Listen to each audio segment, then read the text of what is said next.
Nah, bumbu rendang semua udah tahu mungkin, semuanya seperti biasa, bawang merah, bawang putih, cabai, lengkuas, jahe.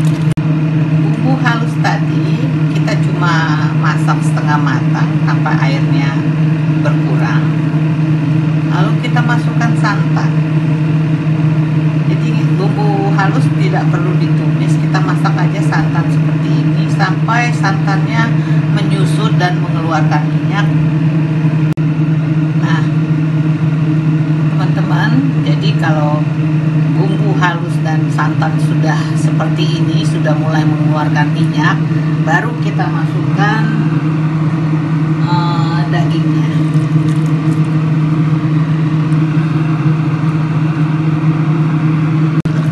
Nah guys, tadi sudah. Nah, ini kita beri kelapa gongseng, atau kalau orang Padang bilang ambu-ambu. Ini yang membuat kuah rendangnya jadi hitam. Ambu-ambu itu seperti ini. Jadi kelapa yang kita sangrai sampai coklat, kemudian kita giling halus.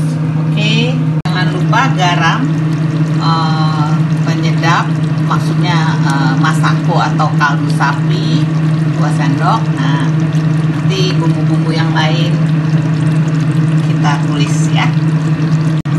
Nah, kalau sudah seperti ini, kita tunggu biar kering, kita kecilkan api.